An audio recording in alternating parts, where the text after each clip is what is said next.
இங்கே பாருங்கள், தேங்காய் ஓட்டிலேருந்து தேங்காவை ஈஸியாக எப்படி ரிமூவ் பண்ணுறதுன்னு நான் சொல்கிறேன். இது ஒரு குயிக் மெத்தடுங்க. பாருங்கள், தேங்காவை நல்லா ஸ்ட்ராங்காக பிடிச்சிக்கோங்க. கத்தியை க்ராஸாக ஒரு கட் கொடுங்க. கத்தியில் ஒரு க்ராஸாக ஒரு கட் கொடுங்க. அங்கே பாருங்கள் எவ்வளோ ஈஸியாக கலந்து வருதுன்னு. க்ராஸாக ஒரு கட்டு, ஒரு புஷ், அவ்வளோதான். ஈஸியாக வந்துடும். அப்படி கண்டினியூஸாக பண்ணிகிட்டே இருங்க. க்ராஸாக பண்ணணும்.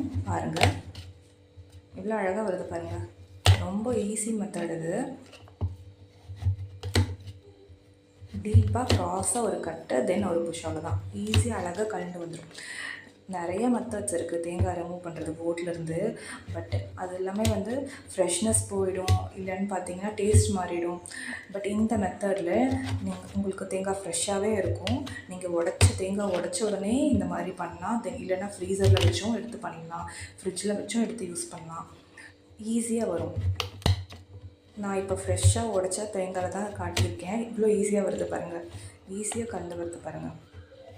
ஸோ அவசரமாக ஒரு தேங்காய் பால் எடுக்கணும், இல்லை பொரியலுக்கு ஒரு தேங்காய் துருவல் வேணும்னா கூட ஈஸியாக இந்த மாதிரி நீங்கள் எடுத்துகிட்டு இந்த ஜாரில் போட்டு துருவிட்டு நீங்கள் யூஸ் பண்ணிக்கலாம். எவ்வளோ ஈஸியாக இருக்குது பாருங்களேன் இந்த மெத்தட்.